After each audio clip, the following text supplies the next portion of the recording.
जो भजन में शिथिलता आती है और एक अपराध जनित शिथिलता आती है, दोनों में क्या अंतर है? अंतर यह है कि तमोगुणित जो शिथिलता आएगी वो थोड़े ही समय में परिवर्तित होकर वो भजन करने लगेगा, लेकिन अपराध जनित शिथिलता आएगी तो जब तक अपराध मुक्त नहीं होगा तब तक उसका भजन नहीं बन सकता। अंदर संकेत मिलते हैं ऐसे? हाँ, अपराध जनित जो भजन में उसमें जलन होती है, अशांति होती है।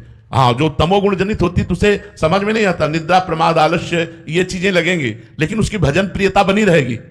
तमोगुण है, भजन नहीं हो रहा, लेकिन भजन प्रियता कि हमसे भजन नहीं हो रहा, भजन प्रियता बनी रहेगी और थोड़ी देर में भजन प्रियता जागृत हो जाएगी। लेकिन अपराधी की भजन प्रियता ही खत्म हो जाएगी और भोग प्रियता और जलन और अशांति एक चित्त में बहुत तरह के व्यवधान उपस्थित हो जाएंगे और वो जब तक अपराध मार्जन नहीं होगा तब तक उसका भजन नहीं होगा। जी, बहुत से साधक ऐसे आते हैं क्योंकि एकदम भजन की शिथिलता आ जाती है तो फिर अपराध बन गया, समझ भी नहीं आ रहा कि तमोगुणी जनित मतलब शिथिलता है या मतलब तमोगुणी जनित 2-3 घंटा 4 घंटा, इसके आगे नहीं। और 2-3 दिन तक अगर लगातार ऐसा अपराध, या तो 2 दिन 3 दिन तक, या तो भोजन अशुद्ध हो गया 2-3 दिन, और अगर इससे भी ज्यादा चलता है तो अपराध। तो महाराज जी क्या करें उस समय? हमें क्योंकि गुरुजनों तक पहुंचनी है कि हम पहुंच पाए और मतलब 2-3 दिन तक समझ नहीं आ रहा तो उस समय साधक क्या? देखो, जैसे तमोगुण बढ़ रहा है, हमको लग रहा है हमारे भजन में शिथिलता हो रही, उपवास एक दवा है।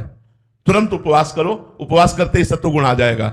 हाँ, जो भोजन जनित या तमोगुण जनित भजन में कमी हो रही, उपवास से तुरंत ठीक हो जाएगा। 24 घंटे का उपवास, 12 घंटे का उपवास, जैसे आपको लगे उपवास करो, जल है, फल है, इससे काम चला लो, तो आप देखो आप सत्वगुण आ जाएगा। अगर इस पर भी भजन नहीं हो रहा तो आपका अपराध है। आप चिंतन करो, किसी न किसी संत महापुरुष के प्रति, कोई न कोई भक्त वैष्णव के प्रति आपकी गलत बात निकल गई, निंदा सुन ली या निंदा कर दी, और अगर आपको जानकारी लगती है कि हमारे द्वारा ऐसा हुआ तो संत महापुरुष के चरणों में जाकर नमन करो, क्षमा याचना करो। अगर वो उनकी प्राप्ति नहीं हो पा रही, वो बहुत दूर है, तो मन से प्रार्थना करो, भगवान से प्रार्थना करो, तो शांति मिल सकती है। पर जी आपने एक बार परिक्रमा भी एक साधन बताया था कि परिक्रमा कर लो। रोग के अनुसार है, बुखार एक तरह का थोड़ी होता है, कई तरह के बुखार होते हैं, कई तरह के टेबलेट होते हैं, तो सबको एक ही बात थोड़ी होती है। जो जैसा मरीज सामने आया उसके लिए वैसी दवा होती है। अब सबके लिए परिक्रमा थोड़ी है।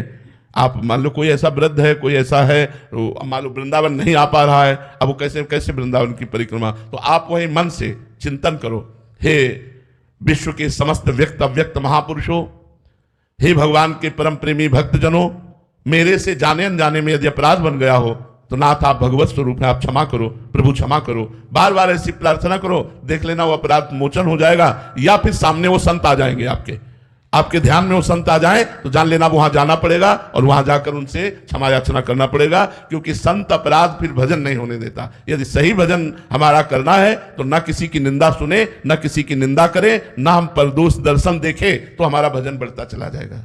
जी।